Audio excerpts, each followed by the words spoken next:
संत रामपाल जी महाराज एक ऐसे महान संत जिन्होंने अपनी सतभक्ति, तत्व ज्ञान, करुणा और सेवा के बल पर समाज में नई मिसाल कायम की है।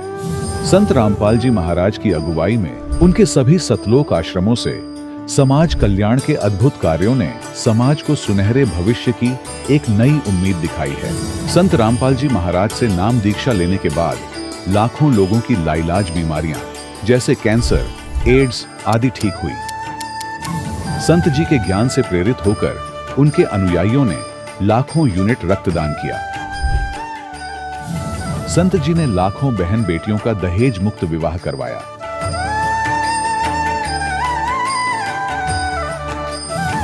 संत जी ने लाखों लोगों का नशा छुड़वाया, करोड़ों उजड़े परिवार बसे। संत जी के आश्रमों में समागम के दौरान निःशुल्क नेत्र चिकित्सा, दंत चिकित्सा प्रदान की जाती है। संत रामपाल जी महाराज द्वारा समय समय पर पर्यावरण संरक्षण के उद्देश्य से बड़े स्तर पर वृक्षारोपण किया जाता है। संत जी ने जरूरतमंदों को तत्काल राहत पहुंचाने के लिए एम्बुलेंस सेवा शुरू की।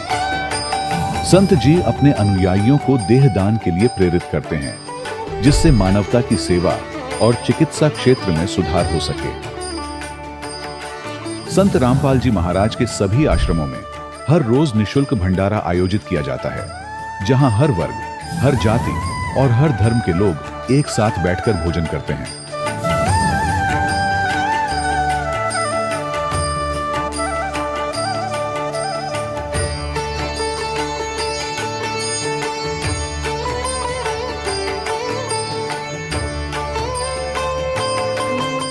संत रामपाल जी महाराज की अन्नपूर्णा मुहिम ने गरीब और बेसहारा लोगों के जीवन में एक नई ऊर्जा और उम्मीद को जन्म दिया है। घर घर खाद्य सामग्री और जरूरी मदद पहुंचाकर संत रामपाल जी महाराज ने लोगों को दुख और मजबूरी से लड़ने की ताकत प्रदान की है।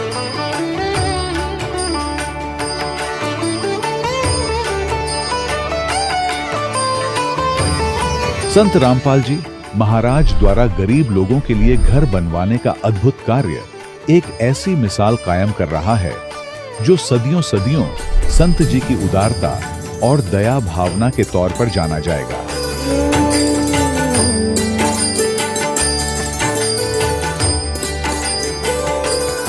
संत रामपाल जी महाराज के आश्रम में हजारों बुजुर्गों को सम्मान और प्यार के साथ जीवन जीने का अवसर मिलता है। उनके खाने, रहने और स्वास्थ्य की पूरी जिम्मेदारी संत रामपाल जी महाराज उठाते हैं। अनाथ बच्चों के लिए संत रामपाल जी महाराज के सभी आश्रम किसी वरदान से कम नहीं। यहाँ उन्हें शिक्षा, संस्कार और भविष्य के लिए बेहतर अवसर प्रदान किए जाते हैं। चाहे बाढ़ हो, भूकंप या महामारी, संत रामपाल जी महाराज और उनके अनुयायी हमेशा ही जरूरतमंदों के लिए सबसे आगे खड़े रहते हैं। कोविड महामारी के दौरान संत रामपाल जी महाराज के आश्रमों से करोड़ों लोगों के लिए भोजन, दवाइयां और जीवन रक्षक सामग्रियां उपलब्ध कराई गई। चाहे गरीब की मदद हो या किसी शोषित और पीड़ित वर्ग के हक और सम्मान की लड़ाई, संत रामपाल जी महाराज ने हमेशा ही उनकी दबी आवाज को सरकारों तक पहुंचाया है और उन्हें उचित न्याय दिलवाने में अहम भूमिका अदा की है। समाज में आध्यात्मिक और सामाजिक मूल्यों के प्रति जागरूकता लाने में संत रामपाल जी महाराज हर कदम पर मानवता के सच्चे सेवक साबित हुए हैं। संत रामपाल जी महाराज का जीवन हमें सिखाता है कि सच्ची सेवा वही है जो निस्वार्थ भाव से की जाए। आइए हम भी इस महान सेवा के कार्य में इस महान संत से जुड़ें और संत रामपाल जी महाराज से नाम दीक्षा लेकर अपने जीवन को धन्य बनाएं।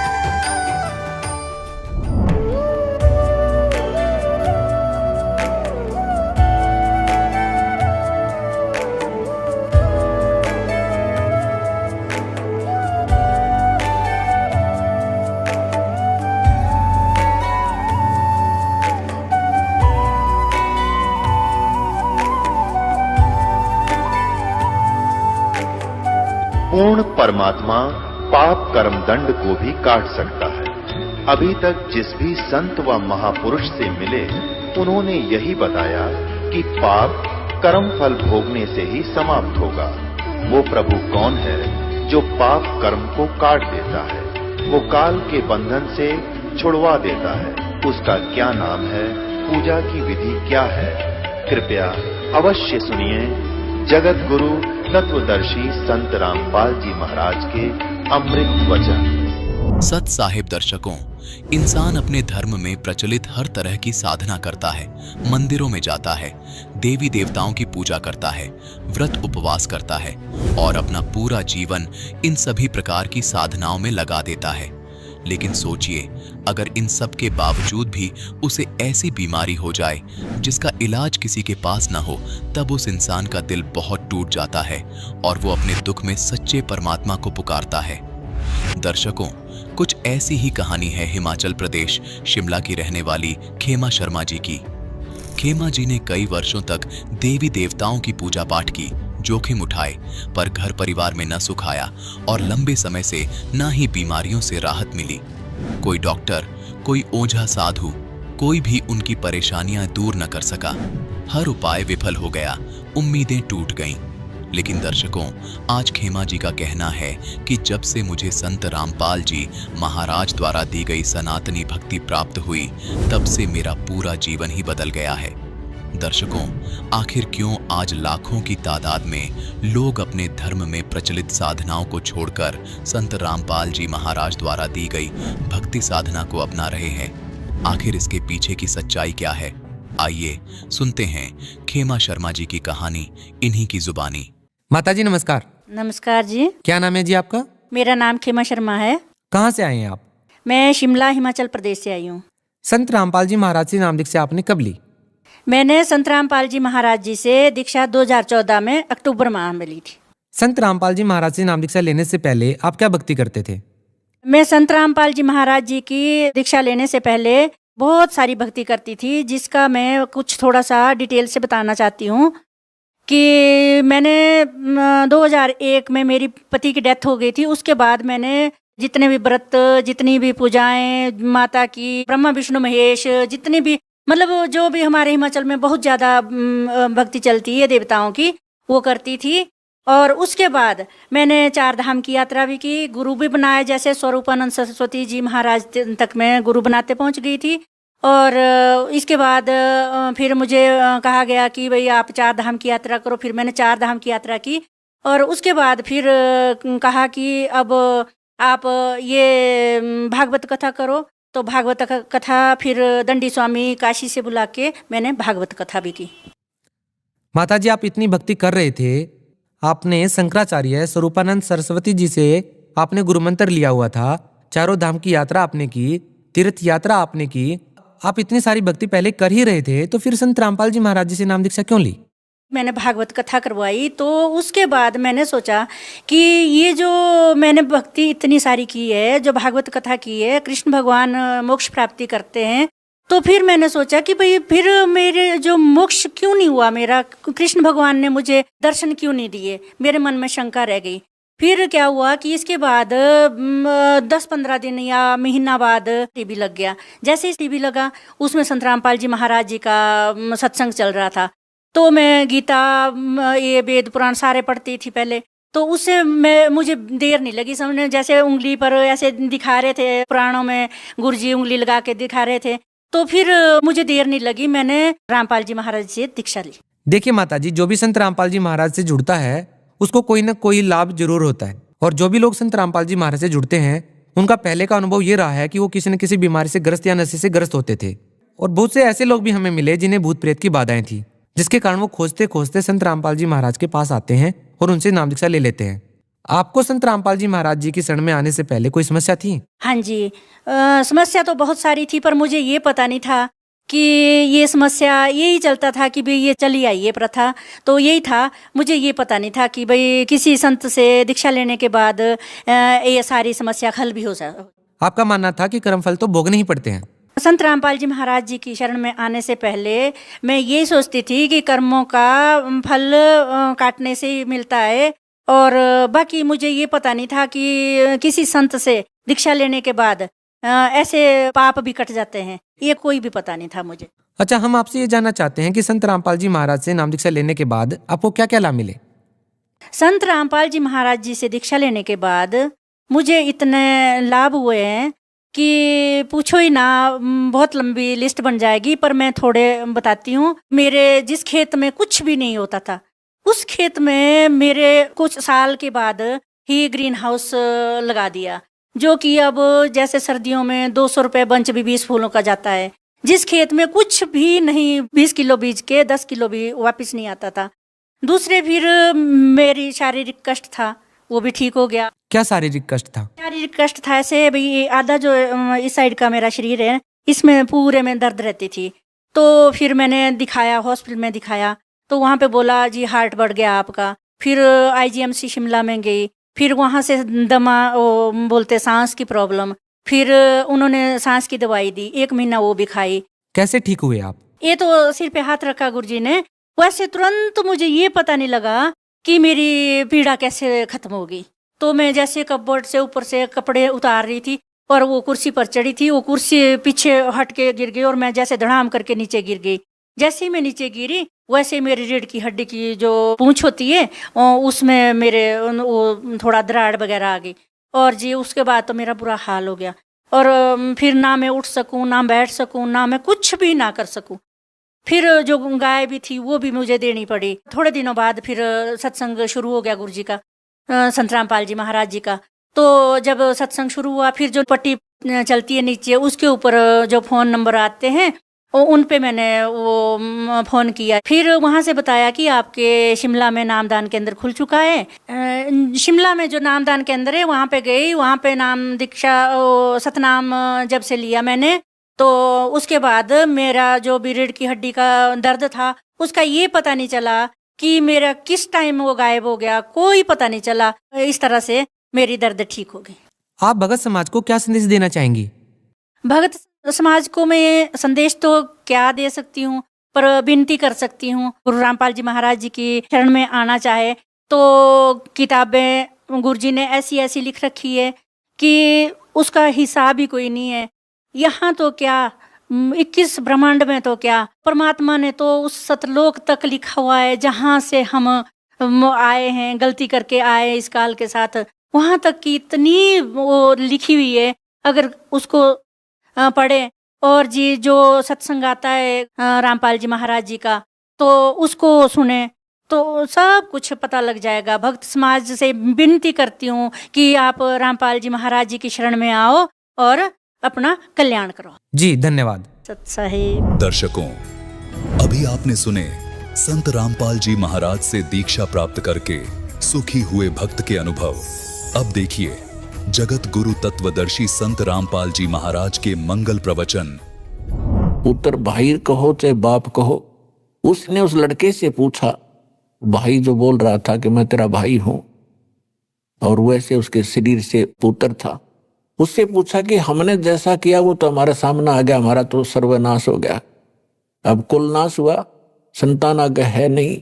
लेकिन एक बात बता, जो तेरी पत्नी है इसने क्या अपराध कर दिया? उसमें सती प्रथा थी और सती प्रथा के तहत उसमें क्या होता था, यदि किसी लड़की का पति मर जाता था उसको 7 चिता में जिंदा फूंका करते थे। तो उसने कहा कि इसका क्या दोष है जो तेरे साथ ही जिंदी जलेगी? तब उसने बताया कि वो डॉक्टर कहाँ है, जिसने वैद्य कहाँ, जिसने मुझे विष दिया था। तो उसके पिता ने बताया कि वो तो उस समय तेरी मृत्यु के 4 वर्ष उपरांत मर गया था। तो उस लड़के ने बताया कि ये वही डॉक्टर है, वही वैद्य है जो आज यह मेरी पत्नी बनकर आया है। अब इस नालायक को सजा मिलेगी, ये जिंदी फूकी जाएगी। तो पुण्यात्माओं, ये 100% सच समझ लेना, परमात्मा का विधान है, एक लेवा एक देवा दूतम और कोई किसी का पिता नहीं पूतम। ये तो ऋण संबंध एक दूसरे का लेन देन उलझा हुआ है, अंत में सब 12 बाटा, कोई कहीं जाएगा कोई कहीं। तो कहने का भाव यह है कि चलो ये भी आपको ज्ञान हो गया कि भी पुत्र हैं पुत्री हैं, पिछले संस्कार तो हैं ही, कभी हमने इनका ले रखा, कभी न हमारा ले रखा, कोई देने आ रहा है, कोई लेने आ रहा है। ये तो अब बात समझ में आ गई। अब हम परमात्मा का सहारा लेंगे। इस परमात्मा के पास एक ऐसी पावर है, ऐसी शक्ति है, वीटो पावर है। हमारे संस्कारों को अब खत्म कर देंगे। अपनी तरफ से लेन देन हमारा कति सीमित करके इसी जीवन में सबको सुलझा देंगे और पीछा छूट जाएगा। आज आपका परिवार भगवान की शरण में है, सारे सतलोक चले जाओगे। वहां जाने के बाद फिर ना इनकी मृत्यु ना आपकी, संस्कार सारे खत्म। जैसे गीता ज्ञानदाता 18वें अध्याय के 66वें श्लोक में कहता है कि सर्वधर्मान परित्यज्य एकम शरणं व्रज अहम तवा सर्व पापे भयमुक्षामि मा शुच। तो परमात्मा फिर हमारे जो पाप कर्मों का वो नाश कर देंगे, जिससे हमारे संस्कार उलझ रहे थे। जब वो पाप पर नाश हो गए तो हमारे संस्कार खत्म। जब ही सतनाम हृदय धर्यो भयो पाप को नाश, जैसे चिंगारी अग्नि की बाई पड़े पुराने घासे। आपके असंख्य जन्मों के संस्कार परमात्मा कहते 1 सेकंड में फूक दूंगा। जैसे हजारों टन घास पड़ा हो सूखा, उसमें एक माचिस की सींक लगा दे, वो सारा राख डलकर ढेर हो जाएगा और चलेगी तेज हवा, फूक दिया जाए, उड़ जाएगा। तो जो प्रसंग चल रहा है उस पे आना होगा। अब जैसे हम सामाजिक दृष्टिकोण से जो बहनें भाई जिनका संतान नहीं है, वो अपनी जिंदा मौत समझते हैं। वो ये देख रहे होते हैं कि सामने वाला ये सोच रहा होगा कि सुबह सुबह कहाँ आ गया बे औलादा है और कहाँ दर्शन हो गए। ये इतना मनहूस मानते थे पहले, जिसका संतान नहीं। और भगवान के इस ज्ञान से अब आपको पता चलेगा वो बुरे नहीं, उनका कोई संस्कार था ही नहीं, आपस में ऐसा कोई संस्कार फंसा नहीं था। वो तो कति फ्री है आज के दिन इस अध्यात्म मार्ग के आधार से, परमात्मा के ज्ञान के आधार से। और उनने मिल जा भक्ति, वो तो गए जहाज में बैठ के। और उसी के पैरेलल आप भी ये ना समझना, आप भी अपना परिवार आपका नाम ले, परिवार ना ले सके कोई दिक्कत नहीं। जिसने यू ज्ञान मिल गया उसका संस्कार कति साफ कर दिया परमात्मा। और कोशिश करो अपने संपर्क में आए, भाई है, बहन है, माता है, पिता है, पत्नी है, पति है, कोशिश करो इस मार्ग से जोड़ने की। वो भगवान के बच्चे हैं, भ्रमित हैं, अज्ञानता में कष्ट पा रहे हैं और पाते ही रहेंगे जब तक ये ज्ञान ग्रहण नहीं करेंगे। तो कोशिश वो भी करो और आप भी पार होगे, क्योंकि आपको भी रास्ता वही मिल गया। अगर उनको रास्ता नहीं मिलता और जिनके संतान नहीं है तो वो क्या तड़फ करते हैं। मनुष्य तो कुछ दिनों में संतोष कर लेता है, लेकिन बहन बेटी जिसके संतान नहीं है उसको संतोष नहीं होता, क्योंकि समाज नहीं होने देता।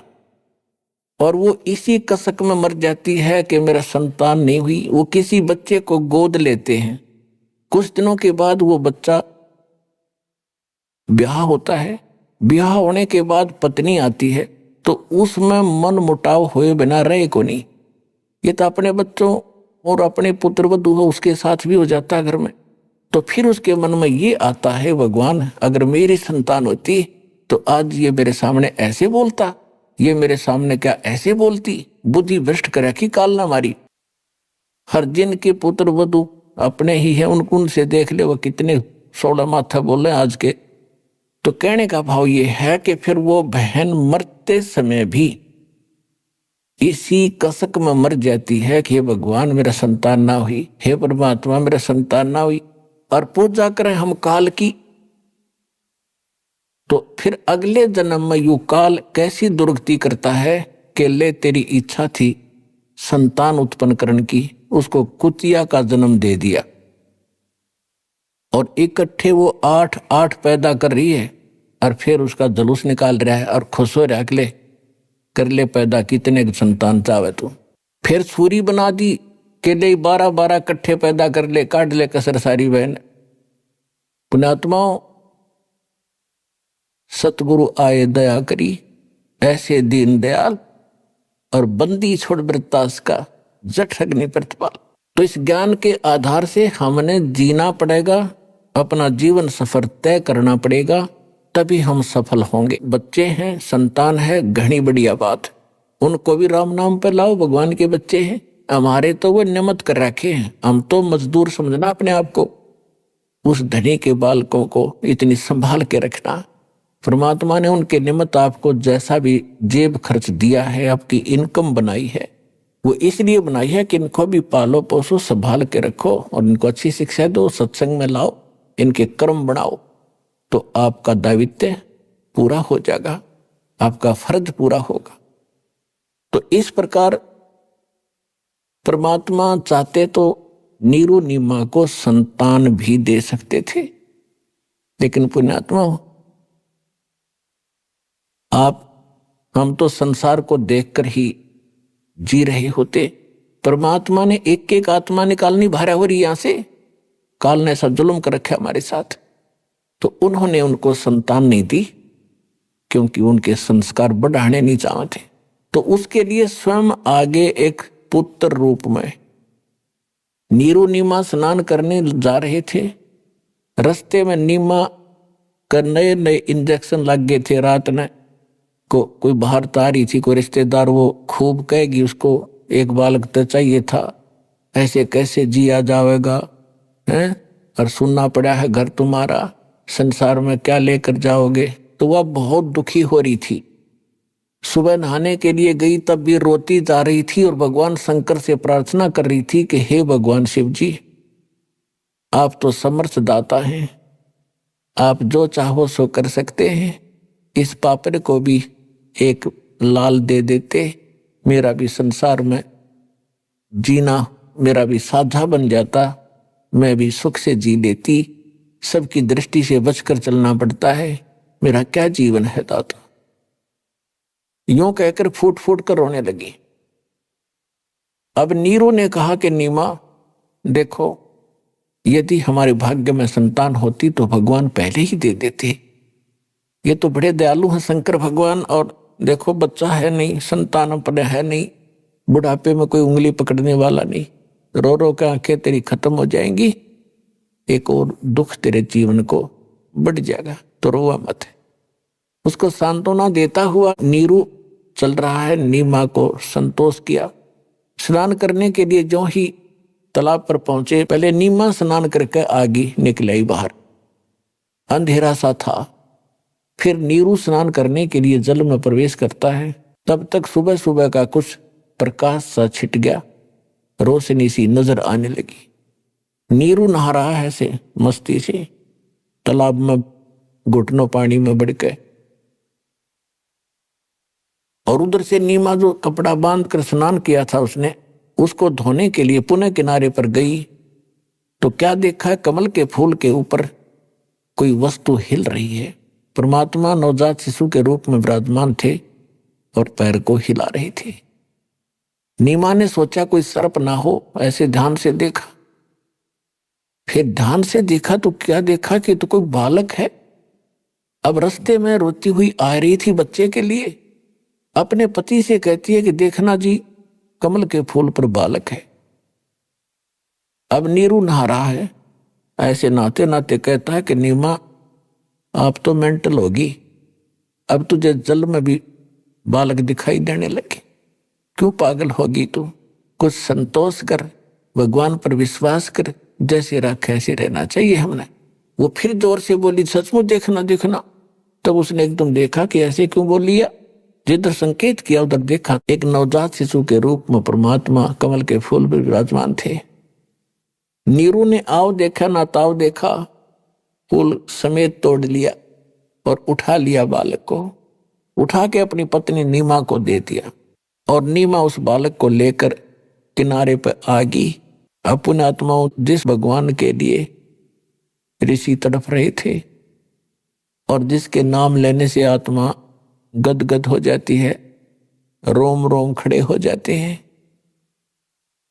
और उस परमेश्वर को, उस परम शक्ति को एक माई ने अपनी गोदी में लेकर पुत्रवत प्यार किया। कभी उसका मुंह चूम्या, कभी माथे का लाया, और सौ शुक्र मनाया अपने शंकर भगवान का।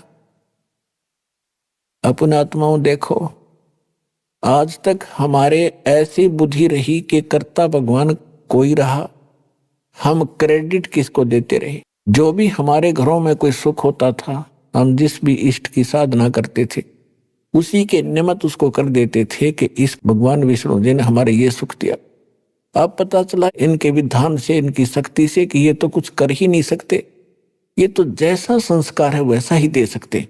केवल एक परम शक्ति है, परम अक्षर ब्रह्म, वो कबीर भगवान, वही हमें जो देता है और निमित्त वो किसी को भी बनाता है, तो वही कर रहा था। तो उस दिन खुद मालिक उसकी गोदी में, और वो भी शुक्र मना रही है शंकर भगवान के कि उन्होंने मुझे ये पुत्र दे दिया। इसका कारण क्या था ये आपको बता दिया कि सुपत सुदर्शन के ये माता पिता थे, उस प्रतिज्ञावश परमात्मा उसके घर आए थे और इसमें नंबर बने थे शंकर भगवान के। तो आज तक हमारा ये अंधेरा न्यों छा रहा था। अब इस तत्व ज्ञान से ये मोतियाबिंद का ऑपरेशन हो जाएगा, अज्ञान का। अब साफ दिखेगा आपने कि हु इज गॉड, परमात्मा कौन है, उसका प्रमाण कहाँ है। अब नीरू स्नान करके बाहर आया तो उसने 100 विचार लगाए कि पहले हम मुसलमान बना दिए, हिंदू हमारे साथी नहीं, मुसलमानों से रिलेशनशिप गणी नहीं बनी, क्यों कोई बालक रिश्तेदार नहीं बना, बालक नहीं। तो उसने सोचा यदि हम इस बालक को लेकर घर जाएंगे तो नगर वाले ये पूछेंगे कहां से लाए, हम कहेंगे कमल के फूल पर मिला, तो किसी को विश्वास नहीं होगा कि बालक और कमल के फूल पर कैसे रुक गया। तो उसने अपनी मन से सोचा कि हमें गांव से भी निकाल लेंगे, शहर से भी बाहर करेंगे और लड़का भी छीन लेंगे, हमारी मार मार के हुलिया बिगाड़ेंगे और पूछेंगे कि बताओ इनके माता पिता कौन है। वो रो रही होगी जिसका तुम चुरा कर लाए हो।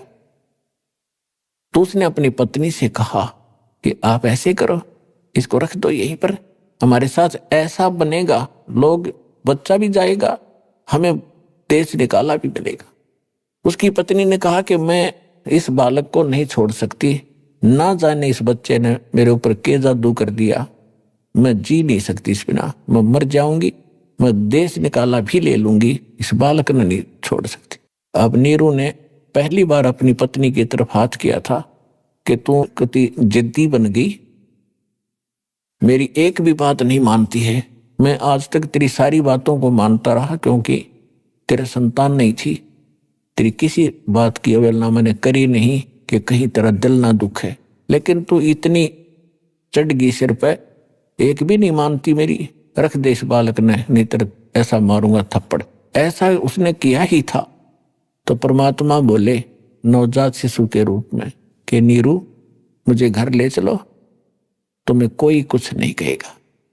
अब वो डर गया कि बालक बोला कर इसमें कोई फरिश्ता है या कोई भूत प्रेत है, कोई जंद है। वो चुप करके आगे आगे चल पड़ा।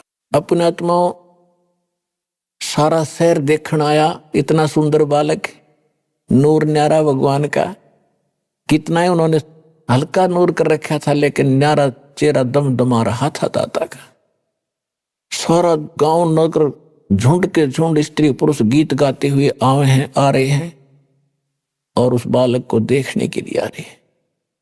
किसी के मन में ये नहीं गया कि कमल के फूल पर मिला कैसे, और वो सच्ची बता रहे थे कि ऐसे हमें मिला। तो कोई भी इस बात पर ध्यान नहीं गया और सभी ये कह रहे थे ऐसा बालक तो कभी देखा ना सुना, ये तो कोई फरिश्ता है, कोई ब्रह्मा विष्णु महेश से कोई एक शक्ति आई है, ये आम बालक नहीं है। कुछ दिन के अंदर ये बात समाप्त हुई, चर्चा का विषय खत्म हुआ।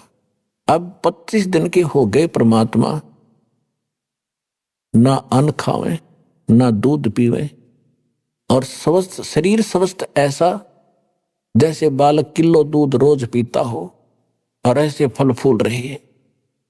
अब वो माई जो है देख देख कर चिंतित होती है, अपने पति से भी कहती है कि हे भगवान अब क्या बनेगा मेरे साथ, बालक दिया भगवान, हे शंकर भगवान बच्चा भी दिया, अब वापस लोगे इसको, कुछ खा नहीं रहा, ये कभी भी मर सकता है।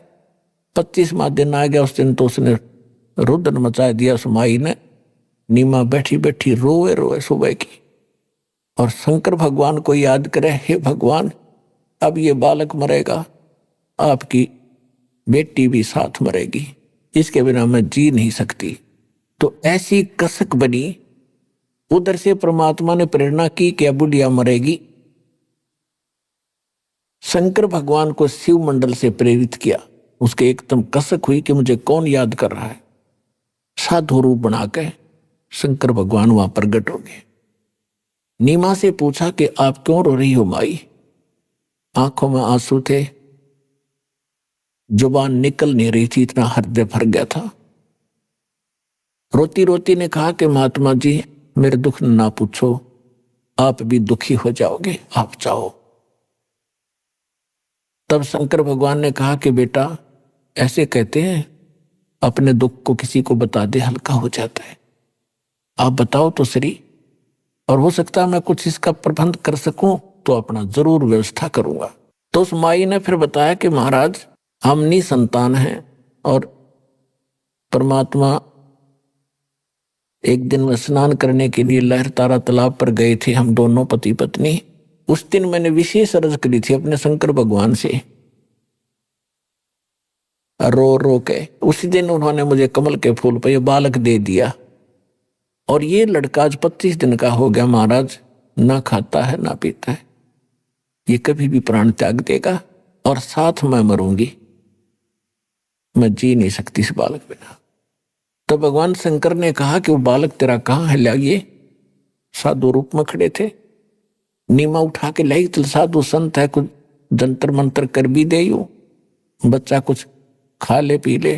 तो नीमा लाई उठा के परमात्मा को, बालक को, और उसने चाहा साधु के चरणों में रख दूं।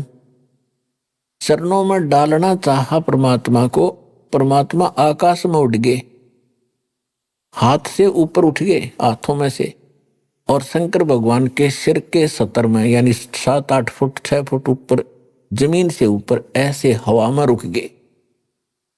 अब उस माई नीमा ने सोचा कि इस महात्मा में कितनी करामात है, मेरे बालक को हवा में उड़ा दिया, ये जरूर कोई इलाज करेगा इसका।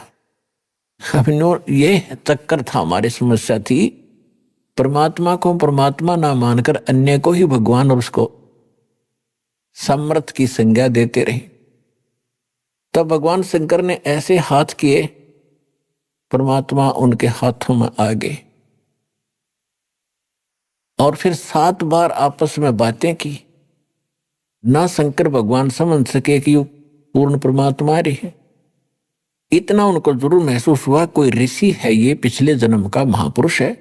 तो उन्होंने, परमात्मा ने कहा कि भगवान हे शिव जी, इनसे कहो एक कुंवारी गाय ले आवें, कुंवारी बछिया, गाय की बछिया जिसको बैल ने टच ना कराया उसको कुंवारी कहते हैं, और उसके ऊपर आप अपना आशीर्वाद भरा हाथ रख देना, वो दूध दिया करेगी, वो दूध मैं पीऊंगा। तो शंकर भगवान ने साधु रूप में नीमा से कहा कि अपने पति को बुलाओ। तो उसी समय नीरू भी आ गया और शंकर भगवान यानी साधु ने कहा कि आप एक कुंवारी गाय लाओ और कुमार के घर से कोरा बर्तन लाना स्वच्छ। वो जाके एक कुंवारी गाय ले आया और एक पात्र ले आया, छोटा सा मटका, और उसको साफ करके शंकर भगवान ने कहा कि इसके नीचे लेकर बैठ जा नीरू, या दूध देवेगी। आसपास के और भी बहुत से भक्त आ गए, लोग इकट्ठे हो गए। तो शंकर भगवान ने ऐसे कमर पे हाथ रख दिया, बछिया के लंबे लंबे सतन हो गए और उस कुंवारी गाय ने दूध का पात्र भर दिया। उस दूध को परमात्मा ने पिया। प्रतिदिन वो गाय फिर दूध देने लगी और भगवान उसको पिया करते थे। अपने आत्मा इसका प्रमाण दिखाते हैं आपको कि कबीर सागर के अंदर 600 वर्ष पहले ये लीला दर्ज है, भगवान की के बारे में लिखी हुई है। और फिर आपको वेदों से प्रमाणित करेगा। ये दास के वेद क्या बताते हैं, भगवान कैसी लीला करता है, तो 2 मिनट में समझ में आ जाएगा हु इज गॉड। ये देखिएगा कबीर सागर, ये कबीर सागर है, कितना मोटा ग्रंथ है, और इसमें आपको दिखाते हैं संपूर्ण 11 भाग।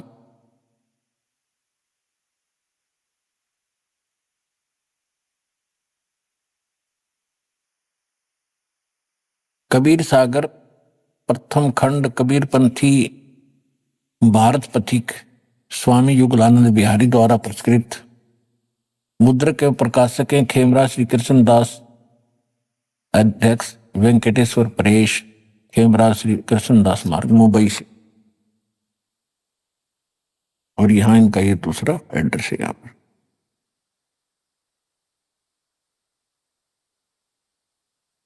इसमें एक ज्ञान सागर नाम का अध्याय है।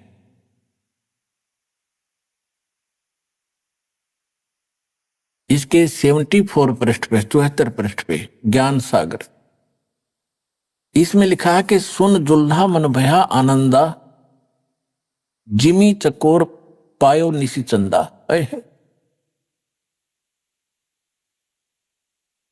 अब यहां क्या बताया है कि फिर वो जुलाहा नीरू बड़ा खुश हुआ, इतना खुशी हुआ जैसे चांद, चकोर पक्षी को चांद दिख जाया करे, चंद्रमा। सुन जुल्हा मन भयो आनंदा, जिमी चकोर पायो निश्चंदा। ले सुत, सुत माने पुत्र को, ले सुत चले हर्ष मन कीन्या, अरता सो पुन अस बोल ही दीन्या। सुत काशी को ले चले, लोग देखण ते आव, अन्न पानी भक्से नहीं, भखे नहीं, खावे नहीं, जुल्हा सो जनावे। तब जुल्हा मन कीन तिवाना, विचार किया, रामानंद सो कहा उत्पाना। मैं सुत पायो बड़ा गुणवंता, कारण कौन बखे नहीं संता। इन्होंने कैसे बताया है, वैसे लीला तो यूं की यूं बनी है। परमात्मा ने कुंवारी गाय का दूध पिया। अब इन्होंने स्वामी रामानंद जी से जोड़ दिया कि कोई दुखी व्यक्ति होता है तो साधु संतों के पास जाता है अपने बच्चों के कष्ट निवारण के लिए। तो जुल्हा जो नीरू था रामानंद जी के पास गया, उससे सारी बताया कि एक छोटा सा बालक मिला मुझे, ऐसे ऐसे, वो खाता पीता नहीं, तो वो क्या समाधान बता रहा। तब जुल्हा मन कीन तिवाना, रामानंद सो कही उत्पाना। मैं सुत पायो बड़ा गुणवंता, कारण कौन बखे नहीं संता। रामानंद ध्यान तब धारा, जुल्हा सो तब वचन उचारा। पूर्व जन्म ते ब्राह्मण जाति, हरि सेवा की निभली बाती। कुछ तो सेवा हर की चूका, अर्थाते भयो जुल्हा का रूपा। प्रीति प्रभु गए तोर लेनी, ताते उद्धान में तो सुत दीना। अब ये नीरू वचन है, ये नूरी गलत प्रिंट है, नूरी नहीं है, नीरू। ये नीरू है, गलती से नूरी प्रिंट कर दिया इसमें। अब नीरू क्या कहता है, हे प्रभु जस कीन्हो तस पायो, आर्त हो तो दर्शन आयो। सो कहिए उपाय गुसाई, अब बालक अक्षुधावंत कुछ खाई। ये बालक मेरा भूखा है, कुछ खावे, ऐसा कोई उपाय बताइए। रामानंद अस युक्ति विचारा, कि तुम सुत कोई ज्ञानी अवतारा। तेरा पुत्र जो है कोई ब्राह्मण है, कोई विद्वान पुरुष है पूर्व जन्मों का, और बचिया जाही बैल नहीं लागा, सो ले ठाड़ करते ही आगा। वो बचिया ले आना जिसको बैल ने टच ना किया हो, और फिर उसके पास खड़ी कर देना। दूध चले ते ही थनते, दूध ही धरो छिपाई, और अक्षुदावंत जब होवे ताके देखवाई। जुल्हा एक बछिया ले आया, और चलो दूत कोई मरम न पावा। चलो दूत जुल्हा हरसाना, राख छिपाए कहो नहीं जाना। दूध तब पीवत नाम कबीरा, और खिलत संत संगमत धीरा। अपनात्मा इसमें थोड़ा सा इन्होंने ये पता नहीं चला कि वो संत कौन आया था जो नीमा को मिला था। इसलिए परमात्मा ने 600 वर्ष पहले कहा था अपने प्रिय भक्त धर्मदास जी से कि धर्मदास, जो 12वां पंथ गरीबदास पंथ होगा उसमें मेरी महिमा की वाणी पुनः प्रकट होगी और वो यथार्थ ज्ञान होगा। तो यहां इन कबीर पंथियों ने इतना तो था कि परमात्मा ने, कबीर परमेश्वर ने कुंवारी गायों का दूध पिया था अपने बाल्यकाल में। उनकी लीला, परवरिश की लीला कुंवारी गाय से हुई थी। तो उनका यूं ना पता लगा वो कौन ऋषि था, कौन संत महात्मा था जो उनको मिला था। तो उन्होंने वैसे अपने आइडिया से लिख दिया। रामानंद जी से भी पूछा होगा, उस दौरान तो सभी जगह गए हैं, लेकिन उनसे कोई बात बनी नहीं थी, तो स्वयं परमात्मा ने शंकर भगवान को भेजा था कि उनके पूर्व पुजारी थे। अब आपको गरीबदास साहिब जी की वाणी से दिखाते हैं, सुनाते हैं।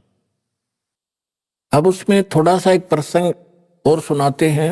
अब आपको पहले प्रमाणित करते हैं, गरीबदास जी की वाणी है, परमात्मा ने जो उनको बताया था, उन्होंने वापस फिर दोबारा यथार्थ ज्ञान दिया है। इसमें क्या लिखा है? शिव उतरे शिवपुरी से, अवगत बदन बिनोदे, मैं के कमल खुशी बहे, फिर लिया ईस को गोदे। शिव उतरे शिवपुरी से, शंकर भगवान आए अपने लोक से और वहां भगवान को परमात्मा कबीर जी को गोदी में ले लिया। गरीबदास जी बता रहे हैं, शिव उतरे शिवपुरी से, अवगत बदन बिनोद, मैं के कमल खुशी बहे, भाई लिया ईस को गोदे। नजर नजर से मिल गई, किया ईस परिणाम। दोनों भगवानों के आपस में दुआ सलाम हुई और शंकर भगवान ने फिर क्या कहा? धन मोमन धन पूर्णा, ये धन का सीनी काम है। कि धन है ऐसी नगरी जहां पर ऐसे महापुरुष का आगमन हुआ। संत रूप में शंकर भगवान बता रहे। 7 बार चर्चा करी और बोले बालक बहने, शिव को कर मस्तक धर्या, ल्या वो मोमन एक धेनु। अनब्यावर को दूहत है, दूध दिया तत्काले। कंवारी को दूध निकाला अपने आप, दूध दिया तत्काल। अनब्यावर को दूहत है, दूध दिया तत्काले। पीवे बालक ब्रह्म गति ही, तासिव भय दयाल। के धन है ऐसी नगरी जहां पर ऐसे महापुरुष का आगमन हुआ। संत रूप में शंकर भगवान बता रहे। 7 बार चर्चा करी और बोले बालक बहने, शिव को कर मस्तक धर्या, ल्या वो मोमन एक धेनु। अभी आपने सुने संत रामपाल जी महाराज के मंगल प्रवचन। आइए अब सुनते हैं संत रामपाल जी महाराज से नाम दीक्षा लेकर सतभक्ति करके अद्भुत लाभ प्राप्त करने वाले अनुयायी के विचार। आज के इस वैज्ञानिक युग के दौर में भूत प्रेतों जैसी बातें काल्पनिक लगती हैं, लेकिन अगर भूत प्रेतों जैसी समस्याएं मनुष्य के जीवन में आ जाएं, तो इनसे निजात पाना बहुत कठिन हो जाता है। ऐसी ही भूत प्रेतों की समस्याओं से घिरी हुई थी रेणु जी, जो कि दिल्ली की रहने वाली है। जब तमाम भक्ति साधना करने के बाद भी रेणु जी को राहत नहीं मिली, तब इन्होंने संत रामपाल जी महाराज की शरण ग्रहण की। क्या संत रामपाल जी महाराज से नाम दीक्षा लेने के बाद इनकी समस्याएं समाप्त हुई? आइए जानते हैं रेणु जी की कहानी उन्हीं की जुबानी। नमस्कार जी। नमस्ते जी। क्या नाम है जी आपका? जी मेरा नाम रेणु है और मैं दिल्ली से हूँ। बहन जी, संत रामपाल जी महाराज से आपने नाम दीक्षा कब ली? मैंने सदगुरु रामपाल जी महाराज जी से 20 अक्टूबर 2013 में ली। संत रामपाल जी महाराज से नाम दीक्षा लेने से पहले क्या आप कोई भक्ति साधना करते थे? हाँ जी, मैं सदगुरु रामपाल जी महाराज जी से नाम दीक्षा लेने से पहले संतोषी माता की भक्ति करती थी। मैंने 10 साल संतोषी माता की भक्ति की और व्रत रखने उनके और शेरा वाली माता की भक्ति करती थी। बहन जी, आप संतोषी माता की इतनी भक्ति करती थी, इतने व्रत रखती थी, तो उन सब भक्ति साधनाओं से आपको क्या क्या लाभ हुए? देखो, उनकी साधना करने से मुझे कोई ऐसा लाभ नहीं हुआ। मेरे को स्टोन था, मुझे माइग्रेन था, मुझे हमेशा मतलब बॉडी पेन बहुत रहता था, बीपी हाई लो सब कुछ था। और मैं एक फैमिली से भी बहुत ज़्यादा परेशान थी। घर में हमेशा क्लैश रहना, मतलब कोई मेरे को ऐसा कोई भी सुख नहीं मिला। और मैं एक प्रोफेशन से आई एम ब्यूटिशियन। जब मैंने सदगुरु रामपाल जी महाराज जी से नाम नहीं लिया था, तब मैं एक पार्लर चलाती थी। तो मेरा पार्लर अपने एरिया में बहुत अच्छा चलने वाला पार्लर था। तो मेरे साथ में जो मेरे कॉम्पिटिटर थे, उन्होंने मेरे ऊपर जिन छुड़वा दिया। तो जब जिन मेरे ऊपर छोड़ दिया, तो उसके बाद मैं चौकी में जाती थी। तो मैं जहाँ चौकी में जाती थी, वहाँ मैंने संतोषी माता से कहा कि मेरी तबीयत ऐसे से ख़राब है और मेरे ऊपर जिन मुझे कह रहा है कि वो मुझे मार के ही छोड़ेगा। तो संतोषी माता ने मुझे कह दिया कि यहाँ तुम्हारा कोई इलाज नहीं है, तुम बालाजी जाओ। तो मैंने संतोषी माता से कहा कि जब मैं 10 साल मैंने आपकी भक्ति की और आज जब मुझे फल मिलना चाहिए और मेरी मृत्यु होने वाली है, तो आप मुझे बालाजी भेज रहे हो।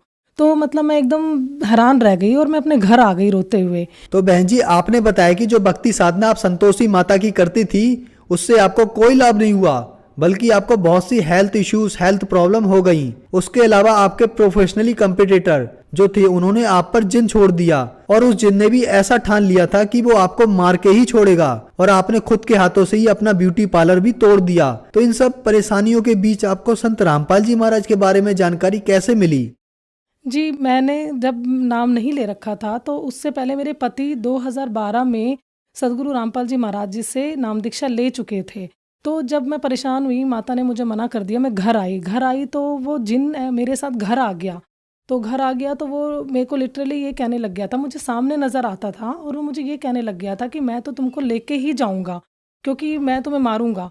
तो मैं को कुछ समझ नहीं आया। 10 दिन हो गए, 1 हफ्ता हो गया, मेरा खाना पीना सब कुछ बंद हो गया और मैं लोगों से इतना डरने लग गई थी। मैं लोगों को देखती थी तो वो मुझे अजीब अजीब हरकतें करते हुए दिखते थे, लेकिन जैसे ही मेरे पति घर में आते थे तो वो जिन मेरे पास नहीं आ पाता था। पति जैसे ही आते थे तो मुझे लगता था कि क्या हो गया, जिन कहाँ चला गया। तो मैंने इनको भी बोला, इनको मैंने कहा कि मैं माता की चौकी में गई, माता ने मेरे को कह दिया कि बालाजी जाओ, यहाँ कोई वो नहीं है। तो इन्होंने मेरे को समझाया कि सदगुरु रामपाल जी महाराज जी ही हैं और वही तुम्हें बचा सकते हैं। तो मेरे को तब भी समझ में नहीं आया कि तबीयत स्थिति बहुत ज़्यादा ख़राब थी। तो उसी रात क्या हुआ कि मेरे को उस जिन ने, मतलब मैं 4th फ्लोर पे रहती हूँ, तो उस जिन ने मुझे ऐसा प्रेरणा की कि मैं उस 4th फ्लोर से कूद जाऊं। तो मैं कूदने के लिए जैसे जा रही थी तो मेरे पति ने मेरा हाथ पकड़ा और उस हाथ से मैं धक्के से ना, मैं जहाँ सदगुरु रामपाल जी महाराज जी का दंडवत प्रणाम स्थल था, जहाँ उनकी जोत जलती थी, वहाँ जाके गिर गई। तो जब मैं वहाँ जाके गिरी तो सदगुरु रामपाल जी महाराज जी एकदम से वहाँ प्रकट हो गए और सदगुरु रामपाल जी महाराज जी ने मेरे को सर पे हाथ रखा। सदगुरु रामपाल जी महाराज जी बोले, बेटा कुछ नहीं है यहाँ पर, आप मेरी शरण में आ जाओ। तो मुझे समझ नहीं आया, लेकिन मैं एकदम से कांप गई। मैंने कहा ठीक है सर, अगर आप भगवान हो, अगर आप पूर्ण परमात्मा हो तो आप ही मेरी रक्षा करोगे। ये इन्होंने आशीर्वाद दिया और सदगुरु रामपाल जी महाराज जी अंतर्ध्यान हो गए। उसके बाद उस रात मैंने 15 दिन बाद मैं सोई हूँ। तो जब मैं नींद में सो गई तो मेरी आत्मा को इस तरफ मेरे तरफ 2 यम के दूत और इधर मेरे साथ कबीर साहिब, और मेरी आत्मा मेरे शरीर से निकल के जाने लगी। तो मैं देखने लगी कि ये क्या हो गया, ये क्या है, मेरे को तो कुछ समझ में नहीं आया और मैं ऊपर ऊपर ऊपर ऊपर चलती चली गई। जब मैं ऊपर गई तो मैंने देखा कि एक लाइन लगी हुई है और उस लाइन में मतलब एक बहुत बड़ा कोई काला से रूप में ना कोई बैठा हुआ है। तो मैंने इधर देखा उधर देखा। जब मैं उनके पास गई तो उन्होंने मुझे बोला कि मैं धर्मराय हूँ और अब आज तुम यहाँ आ गए हो और तुम्हारी मृत्यु थी और तुमको कौन लेके आया। उन्होंने मतलब किसी से सवाल किया धर्मराय ने। तो जो यम के दूत थे वो चुप खड़े रह गए और मैंने एकदम से कबीर साहिब की तरफ देखा और मैंने कहा नहीं नहीं, मैं इनके साथ नहीं आई, मेरे को तो कबीर साहिब लाए हैं। तो जैसे ही मैंने ये बोला, मैं उस धर्मराय का जो दरबार था वहाँ से मैं एकदम से कहीं ऊपर चली गई। जब मैं वहाँ ऊपर गई तो मैंने वहाँ देखा एक अंधेरा कमरा और उस अंधेरे कमरे में एक बहुत बड़ा सिंहासन था और वहाँ पर एक मुकुट था जो इतना तेज रोशनी थी उस मुकुट की कि मैं आपको कुछ नहीं बता सकती, और उसमें से बहुत रोशनी आ रही थी। मैंने कहा मुकुट तो है, लेकिन ये जो सिंहासन है ये किसका है? इस सिंहासन पे तो कोई बैठा ही नहीं है, मुझे नजर ही नहीं आ रहा, तो मुझे दिखाई दो, कौन है ये, कहाँ आ गई मैं? तो इतनी देर में ही मुझे कबीर साहिब जी दिखाई दिए और उन्होंने मुझे कहा कि बेटा देख, मैं हूँ, तूने मेरे को पूछा था ना कि मैं अगर भगवान हूँ, परम परमात्मा हूँ तो मेरी रक्षा करो, तो मैंने आपको बचाया है और ये है ये जो तुम्हें लेके आया है। परमात्मा के हाथ में एक बहुत बड़ी मोटी सी डंडी थी, परमात्मा ने उसको बहुत मारा उस जिन को। मैं आपको बता नहीं सकती कि मतलब मैं कांप गई थी। तो परमात्मा ने मुझे बोला, बेटा देख, कोई तो रोड एक्सीडेंट में मरता है, कोई किसी बीमारियों से मरता है, लेकिन सदगुरु रामपाल जी महाराज जी ने मुझे ये बताया कि बेटा तुम्हारी उम्र बस इतनी ही थी, तुमको मैंने आज बेटा जीवन दान दे दिया है और अब अपनी भक्ति करो और इस संसार में कुछ नहीं रखा। इतना कहने के बाद सदगुरु रामपाल जी महाराज जी ने उस जिन से पूछा, बता तू कहाँ से आया है और तूने ये गलती की कि तू दुकान पे था वहीं रहता, लेकिन तू इस घर में कैसे आया? ये घर मेरे बेटे का है और ये घर मेरे बच्चों का है, मैं इस घर को बर्बाद नहीं होने दूंगा और तू जा, जहाँ से तू आया वहीं जा। तो उस जिन ने ना 3002 नंबर ऐसे ऐसे पुकारने लगा और मैं उसी टाइम अपने आत्मा के अंदर आ गई शरीर में और मैं उठ के बैठ गई और मैं जोर से 3002 ऐसे ऐसे करके बोलने लग गई। फिर रामपाल जी महाराज जी को मैंने दंडवत किया अपने वहां पर जाकर के, तो रामपाल जी महाराज जी वहीं पर आ गए, प्रकट हो गए। उन्होंने मुझे फिर से आशीर्वाद दिया। उस दिन मैं फिर सुबह दूसरे दिन उठी और मैं उसी टाइम अपने पति के साथ जाकर मैं आश्रम सदगुरु रामपाल जी महाराज जी से मैंने नाम दीक्षा ली। बहन जी, आपने बताया कि आप जो पहले माता की भक्ति करते थे उससे आपको कोई लाभ नहीं हुआ, बल्कि आपको शारीरिक बीमारियां हो गई। उसके बाद संत रामपाल जी महाराज के बारे में आपके पति ने आपको बताया और जिंद से भी संत रामपाल जी ने आपको बचाया और आपको जीवन दान भी दिया, क्योंकि आपकी पहले ही मौत हो चुकी थी। तो इसके अलावा संत रामपाल जी महाराज से नाम दीक्षा लेने के बाद आपको कोई लाभ प्राप्त हुए? हाँ जी, लाभ की तो ऐसे कहेंगे तो हम गिना नहीं सकते, रोज एक चमत्कार हमारे घर में हो रहे हैं। बाकी मेरा बेटा है वो छोटा है, तो एक्चुअली मेरा पार्लर था तो मैंने उसकी केयर नहीं की, हमेशा मेड ने ही उसको संभाला, तो मेड ने उसकी केयर नहीं की तो इसलिए उसके टॉयलेट में ना कुछ प्रॉब्लम हो गई थी। तो जब वो छोटा था तो मैं उसको डॉक्टर के पास ले गई थी, जब हम दोनों पति और पत्नी सदगुरु रामपाल जी महाराज जी से नहीं जुड़े थे। तो जब मैं लेके गई तो डॉक्टर ने मुझे उसका कम से कम 60-70 हज़ार रुपये इलाज बता दिया और 1 हफ्ते हॉस्पिटल में रहेगा और ऑपरेशन बता दिया था। फिर डॉक्टर ने ये कहा था कि जब ये 5-6 साल का हो जाएगा तब इसका ऑपरेशन होगा। तो मैं भी भूल गई थी, लेकिन जब मैंने नामदान ले लिया उसके बाद एक दिन मुझे अचानक से याद आया कि ये 6 साल का हो चुका है अब, और अब हमें क्या करना चाहिए, ऑपरेशन तो कराना ही है। तो भगत जी बोले ठीक, मेरे पति बोले कि ठीक है मैं जाता हूँ डॉक्टर से पूछता हूँ, लेकिन मेरा विश्वास पूरा सदगुरु रामपाल जी महाराज जी में था।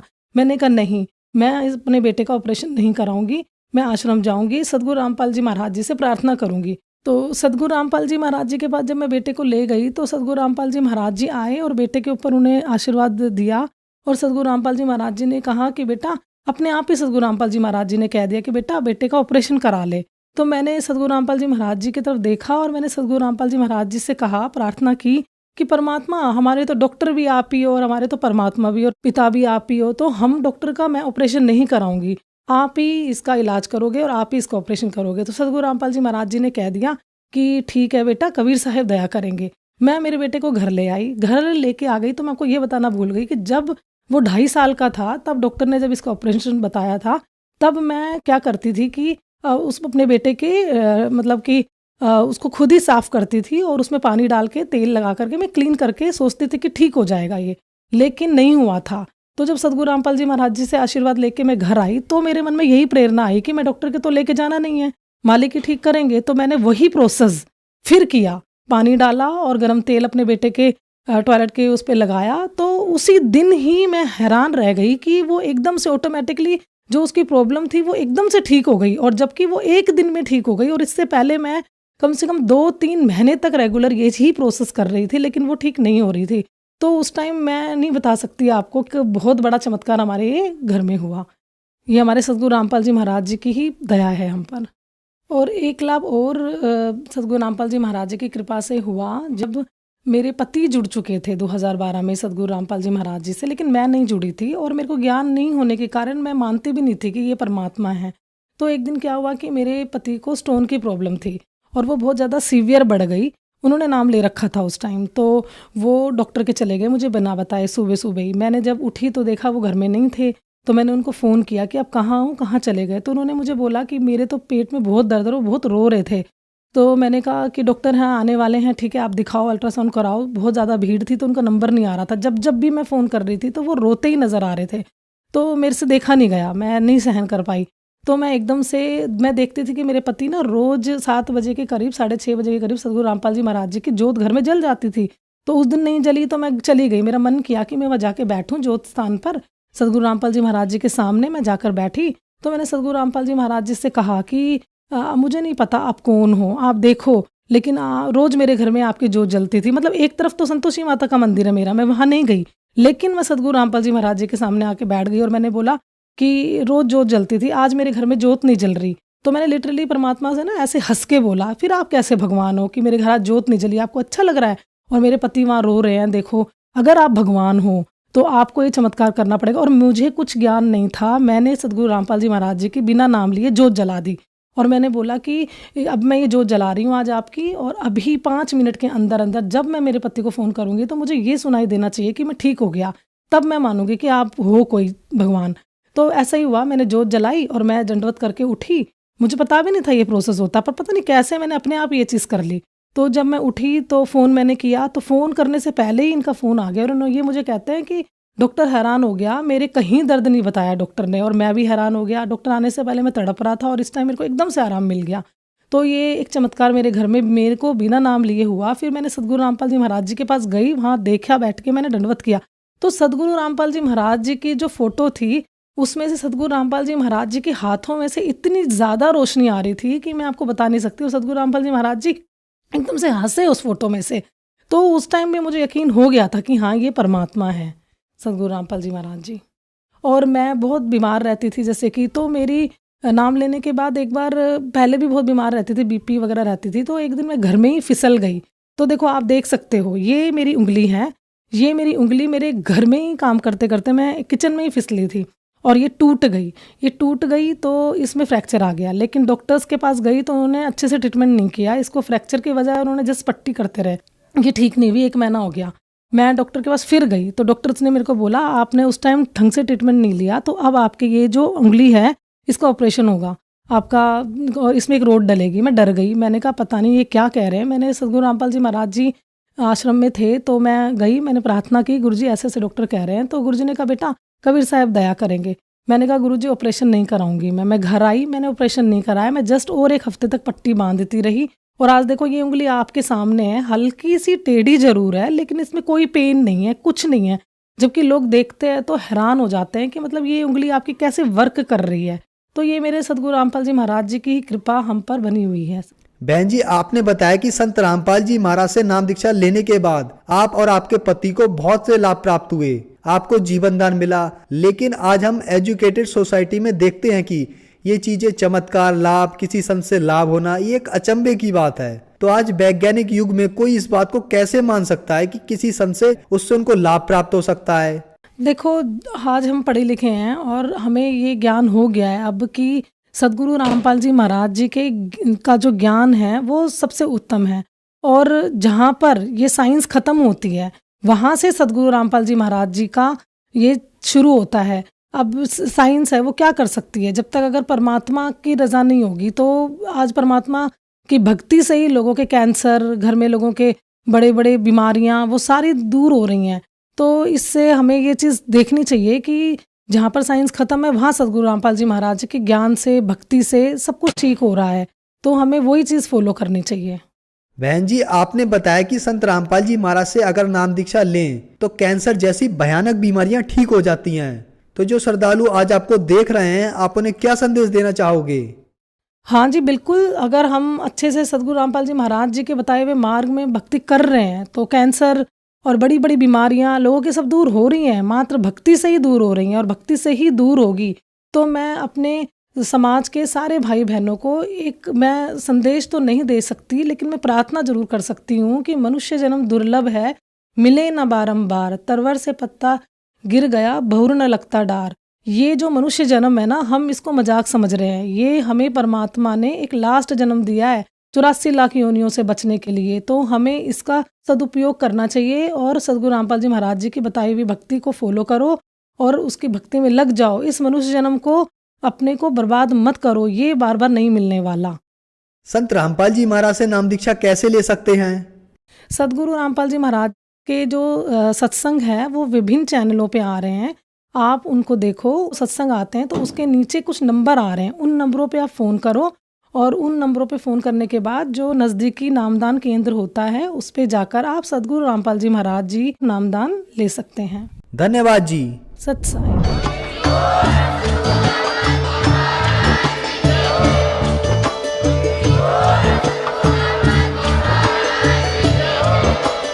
आप सुन रहे थे जगत गुरु तत्वदर्शी संत रामपाल जी महाराज जी के मंगल प्रवचन। अधिक जानकारी के लिए विजिट कीजिए हमारी वेबसाइट www.jagatgururampalji.org। संत रामपाल जी महाराज जी के शुभ आशीर्वाद से पूरे विश्व भर में 500 से भी ज्यादा नाम दीक्षा केंद्र हैं, जिन पर संत रामपाल जी महाराज जी द्वारा ऑनलाइन निशुल्क नाम दीक्षा दी जा रही है। अपने नजदीकी नाम दीक्षा केंद्र का पता करने के लिए संपर्क करें 8222880541।